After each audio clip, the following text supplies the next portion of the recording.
Theseus that these lovers speak of. More strange than true, I never may believe these antique fables, nor these fairy toys. Lovers and madmen have such seething brains, such sharping fantasies that apprehend more than cruel reason ever comprehends. The lunatic, the lover, and the poet are of imagination all compact. One sees more devils than vast hell can hold. That is, the madman, the lover, all as frantic, sees Helen's beauty in the brow of Egypt. The poet's eye, in the fine frenzy rolling, doth glance from heaven to earth, from earth to heaven. And as imagination bodies forth the forms of things unknown, the poet's pen turns them to shapes and gives them to airy nothing. A local habitation and a name. Such tricks hath strong imagination, that if it would be but apprehends some joy, it comprehends some bringer of that joy.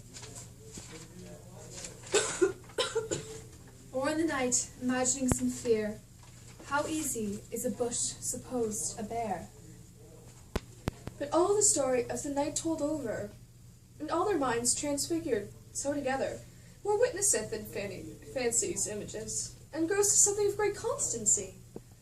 But howsoever strange and admirable. Here comes the lover, full of joy and mirth. Joy, gentle friend. Joy and fresh days of love accompany your heart. More than to me. Wait your royal walks, your board, your bed. Come now, what masks, what dances shall we have, to wear away this long age of 3 hours, between our after supper and bedtime? Where's our usual manger of mirth? What reveals are in hand? Is there no play? To ease the anguish of a torturing hour. Call Philostrate. Philostrate. Here are you, mighty Theseus. Say, what abridgment have you for this evening? What mask? What music? How shall we beguile the lazy time, if not with some delight? There is a brief of how many sports are ripe. Make choice of which your highness will see first. Oh.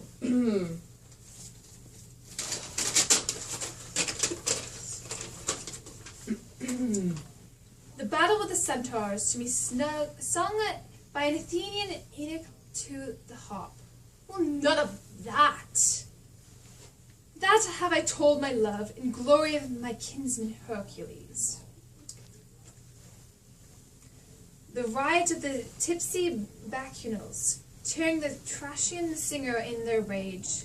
That's an old device, and it was played when I from Thebes came last to conquer. The thrice 3 muses mourning for the death of learning late deceased in beggary. That is some satire, keen and critical, not sorting the nuptial ceremony.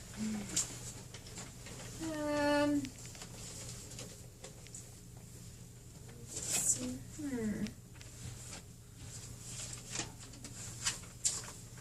A tedious brief scene of young Pyramus and his love Thisbe.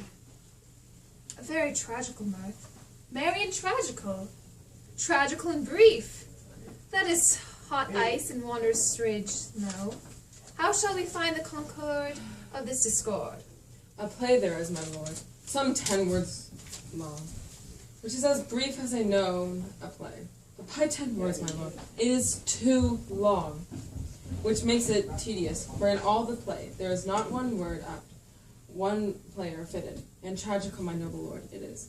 For Pyramus therein doth kill himself, which, when I saw rehearsed, I must confess, made my eyes water. Control yourself. But more merry tears, the passion of loud laughter, never shed.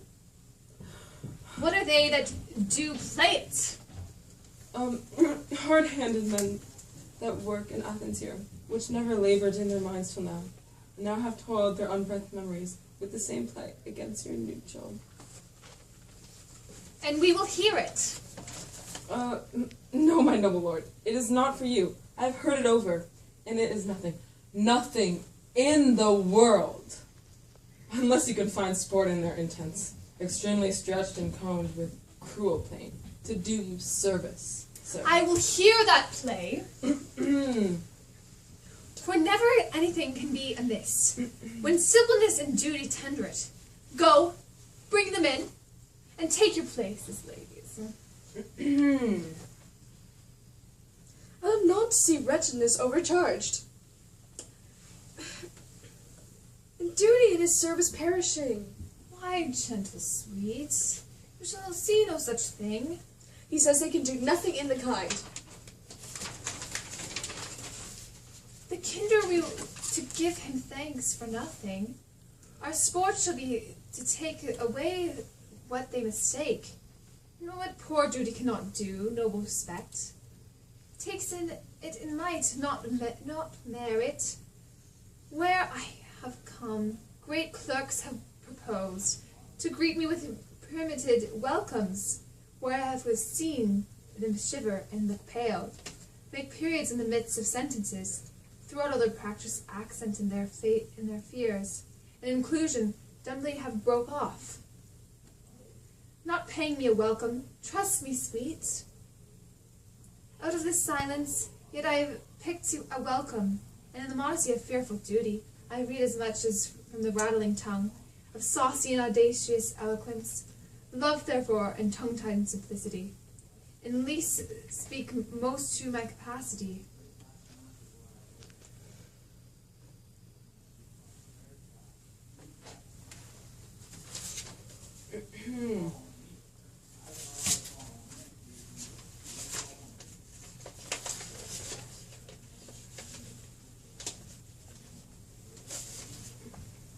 So please, your grace, the prologue is addressed.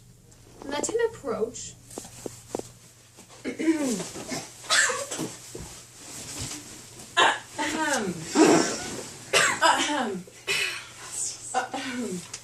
So please, your grace, the prologue is addressed. Let him approach.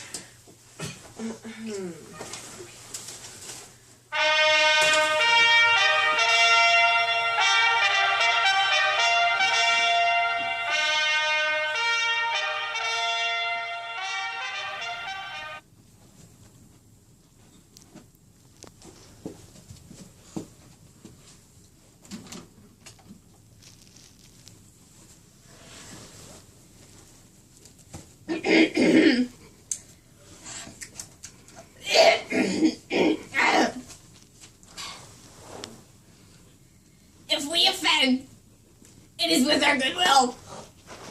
What you think, we will not offend,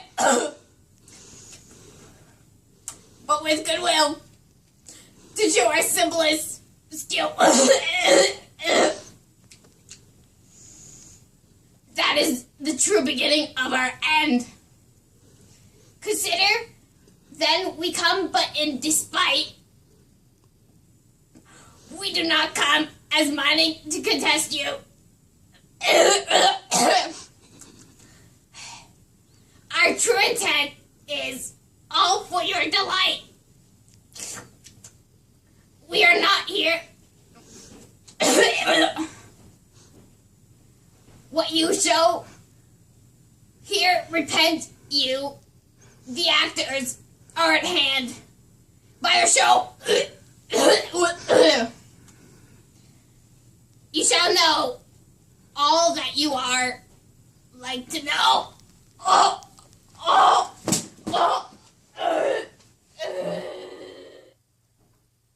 This fellow doth not understand upon points. He hath rid the prologue like a rough colt. He knows not the stop. A good moral, my lord. It is not enough to speak, but to speak true. Indeed, he hath played on his prologue like a child. On recorder, a sound but not in government. His speech was like a tangled chain, nothing impaired, but a disordered. Who is next?